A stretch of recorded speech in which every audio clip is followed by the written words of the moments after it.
Hi everyone, welcome to this LiveU Studio tutorial session about monetization thanks to SCTE35 triggers.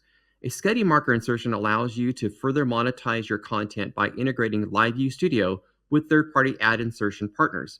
Users can create and trigger ad breaks during their live production.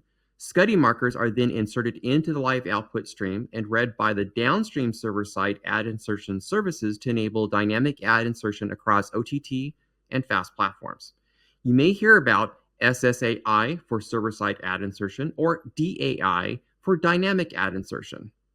Let's take a common situation. A live event produced 1% in LiveU Studio, published to multiple destinations.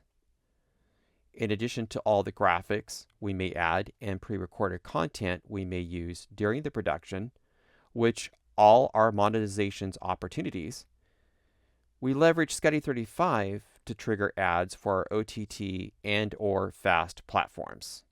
We focus strictly on SCTE35 ads triggers in this video. You can read more about additional monetization strategies on the LiveU blog. You can find the link to our article in the description.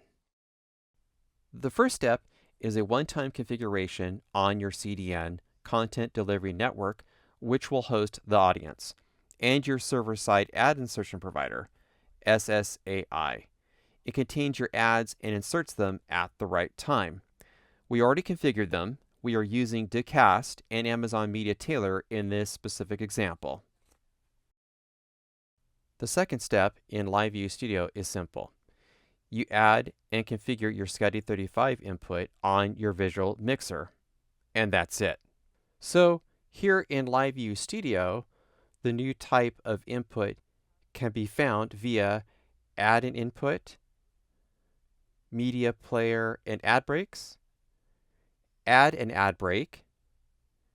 In that example, we make sure that the SCTE35 ad break input replaces everything that was live, so we put it on the same layer as the other inputs.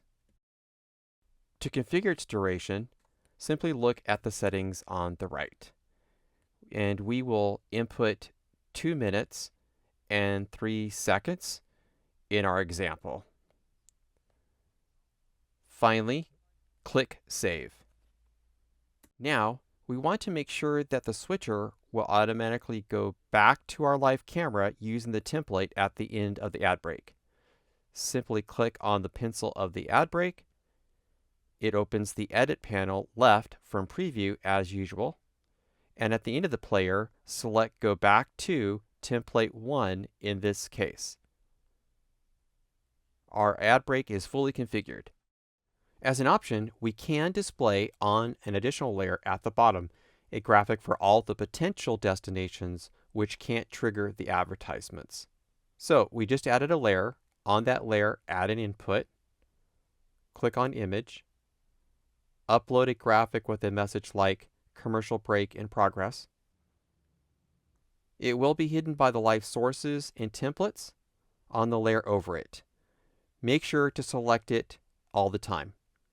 It will be shown during the ad break on all the potential destinations which can't understand the SCTE35 triggers. The last step is to publish to all your destinations while producing the event. We are currently publishing our live event, as you can see.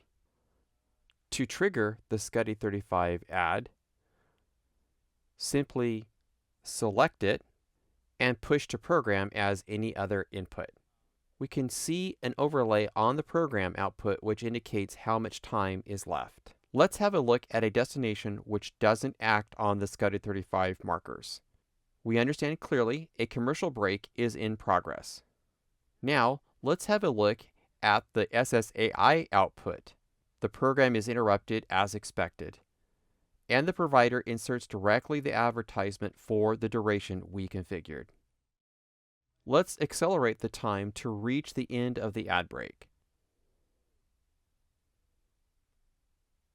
LiveU Studio switches automatically back to Template 1 as expected. The ad is over and all the destinations are getting the same live program output, just as we expected. We hope you enjoyed our tutorial about monetization thanks to SCTE35 marker insertion via LiveU Studio. Please talk to a LiveU representative if you want to know more about it. We will be happy to work with you on your next project. Stay tuned for future tutorials.